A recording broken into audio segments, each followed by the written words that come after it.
Is it possible for a government agency to simply ignore a direct order from Congress? In the halls of power, words carry immense weight, especially when they are written into law. The language is often precise, leaving no room for interpretation.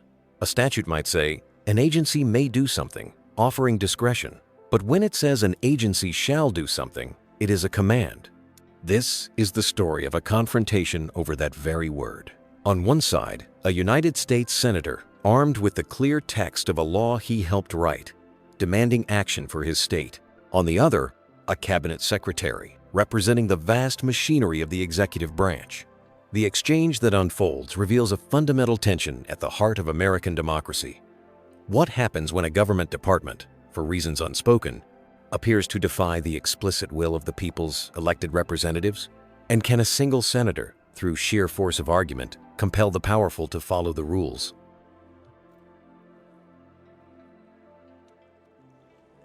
Thank you, Mr. Chairman, Mr. Secretary.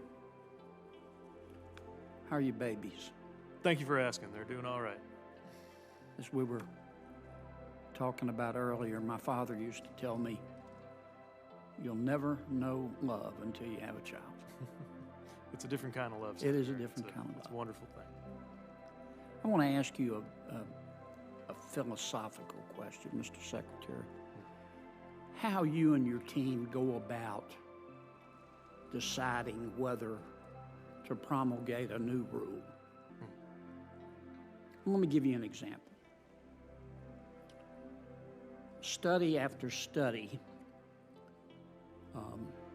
has shown that the number of teenagers you have in a car is directly proportional to their chance of having a wreck. And we've known this for years. I'm not recommending this rule, because frankly, I don't know how I'd vote on it if it came to us. But suppose one of your team members came to you and said, look, if we promulgate a rule that you can't have, if you have a teenage driver, you can't have any other teenagers in the car with that teenage driver. How would you go about analyzing that? Well, in this type of case, it would likely reflect the traditional division of labor that we've had between the federal government and the states, in that the federal government tends to regulate the design of a vehicle, the design of the roads, and safety issues related to that physical infrastructure and the physical vehicle, while state DMVs and state laws tend to regulate the conduct of the driver. So the very thing you're mentioning, for example, I think is why in some states there's a gradual approach where when you have your learner's permit, you can be behind the wheel, but there are restrictions on who could be in the vehicle with you for exactly that reason. I know you're asking this philosophically, not in terms of the particular policy that you're using as an illustration, but to zoom out more generally, we would look, as my answer up to now might indicate, at our authorities and our responsibilities. We'd look at the data and where it leads us. We'd look at what we think is likely to happen if we were to promulgate a rule like that. And then, of course, we'd get a lot of feedback. We would make sure that we have an understanding of what the different stakeholders think is important, information we might not be privy to. Now, having said all of that, the truth is it's rarely the case that we imagine a rule and go out into a universe as a blank slate and find out what might happen around it. Usually there has been dialogue, debate, and data building up for years that makes a potential rule rise higher on the list of a department that can only take so many regulatory steps at a time. And of course is also working to revise and occasionally withdraw older rules that are still on the books.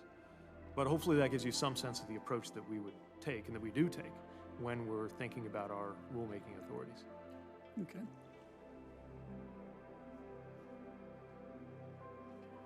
I want to get in one other question while I have time. In fiscal year 2021, in our appropriations bill, we created, we meaning Congress, a National Center of Excellence for Liquefied Natural Gas Safety. And the statute, I'll just quote it to you, it's short. Quote, in determining, this is what the statute says, in determining the location of the center, the Secretary shall, not may, but shall, locate the center in the state with the largest LNG production capacity as determined by the total capacity in billion cubic feet per day of LNG production authorized by the Federal Energy Regulatory Commission under Section 3 of the Natural Gas Act as of the date of enactment of this act. That's Louisiana. Louisiana has a production capacity of 21.2 billion cubic feet a day. Your Pipeline and Hazardous Material Safety Administration doesn't seem to want to locate the center in our state, my state. Can you tell me why, if you know? I'll have to consult with the Pipeline and Hazardous Safety Material Administration to understand the latest on that Center of Excellence, but I can certainly tell you that we, of course, ensure any choice we make is conforming with statute, and so I want to make sure that whatever is underway is consistent with the law as written.